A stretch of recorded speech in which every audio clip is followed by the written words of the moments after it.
This is the story of the Great War that Rikki-Tikki-Tavi fought single-handed through the bathrooms of the big bungalow in Sigoli, cantonment. Rudyard Kipling published this in 1894 as part of the Jungle Book, and most people assume that means Mowgli wolves, the whole jungle cast. This story has none of that. It's a mongoose, 2 cobras, and a British family's bathroom. And it's one of the clearest stories ever written about what courage actually is, which turns out to be something much more practical than what most stories tell you. Cantonment is worth knowing. It's a military or colonial garrison town, and it tells you immediately where and when this is set. British colonial India, late 1800s. Keep that context in the back of your mind. Some readers today read this story as a fairly direct colonial allegory, the family as settlers, the cobras as a native threat to be eliminated, Rikki as the loyal protector of that order. Kipling doesn't spell that reading out, but it's there if you look for it, and it's worth knowing both readings exist. It is the hardest thing in the world to frighten a mongoose because he is eaten up from nose to tail with curiosity. The motto of all the mongoose family is, run and find out. Notice Kipling just hands you the character's entire personality in one line, no build-up required. Run and find out isn't just a motto, it's the mechanism that drives every single decision Rikki makes for the rest of the story. When a writer tells you a character's guiding principle this directly and this early, expect to see it tested by the end.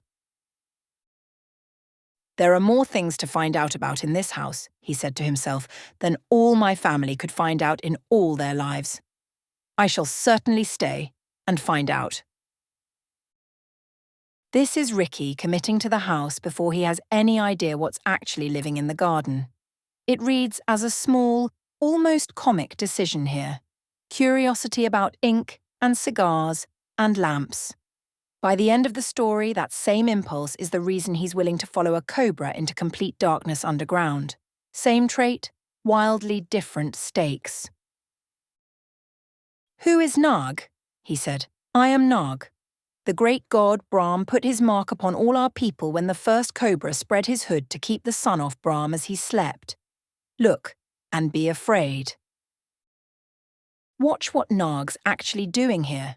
He's not attacking, he's performing, invoking a god, a mythology, an ancient authority, trying to make Rikki back down through reputation alone before a single strike happens. Rikki isn't impressed.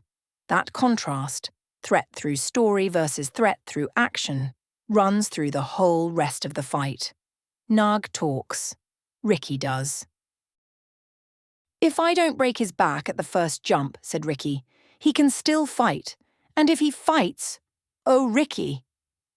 He made sure he would be banged to death, and for the honour of his family, he preferred to be found with his teeth locked. This is the actual definition of courage this story is built around, and it's worth sitting with because it's not the absence of fear. Rikki is afraid. He's genuinely certain he's about to die mid-fight. He holds on anyway because letting go would mean failing the one job that matters. That's courage as a practical decision made while terrified, not a feeling of fearlessness.